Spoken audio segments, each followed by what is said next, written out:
नमस्कार दोस्तों, हमारे YouTube चैनल में आपका स्वागत है। मित्रों, आज हम हिंदी की क्लास लेकर आए हैं और हिंदी में संधि के बारे में बताएंगे कि संधि की परिभाषा क्या है, इसके उदाहरण व संधि के प्रकारों के बारे में आज हम आपको बताएंगे।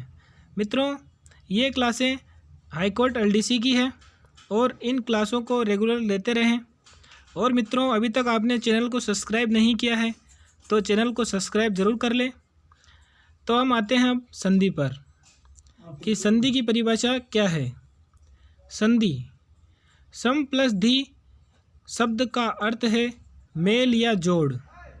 दो निकटवर्ती वर्णों के परस्पर मेल से जो विकार उत्पन्न होता है वह संधि कहलाता है। मित्रों, यह संधि की परिभाषा है, इसे अच्छी तरीके से याद कर लें।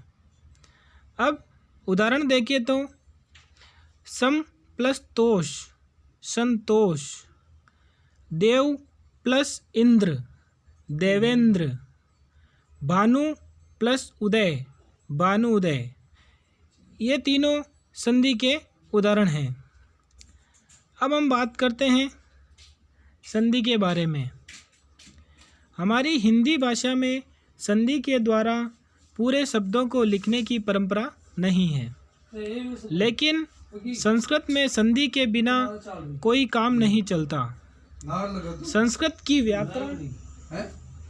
व्याकरण की परंपरा बहुत पुरानी है। संस्कृत भाषा को अच्छी तरह जानने के लिए व्याकरण को पढ़ना जरूरी है। शब्द रचना में भी संधियां काम करती है। अब आते हैं संधि के उदाहरण। संधि के उदाहरण में हम सबसे पहले हिमालय को लेते हैं। हिमालय इजिकल टू हिम प्लस आलय मिलकर हिमालय बनता है। सत प्लस आनंद सदानंद बनता है। संधि के भेद कि संधि के कितने प्रकार हैं या संधि के कितने भेद हैं। मुख्य रूप से हिंदी में संधि के 3 प्रकार होते हैं। फर्स्ट स्वर संधि, सेकंड व्यंजन संधि और थर्ड विसर्ग संधि। संधि के ये तीनों मुख्य रूप से भेद हैं। अब हम आते हैं स्वर संधि में कि भी स्वर संधि क्या है और स्वर संधि के उदाहरण क्या क्या हैं और किसे हम स्वर संधि कहते हैं।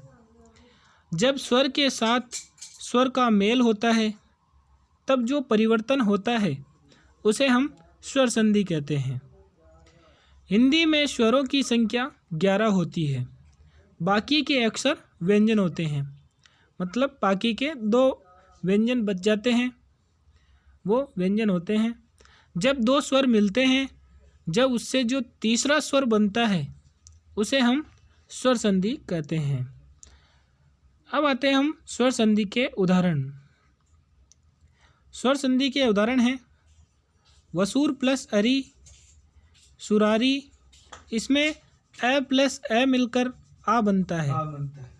विद्या प्लस आलय विद्यालय, आ प्लस आ मिलकर आ बनता है। मुनि प्लस इंद्र मुनिंद्र, ई प्लस ई मिलकर ई बनता है। श्री प्लस ईश श्रीस बनता है।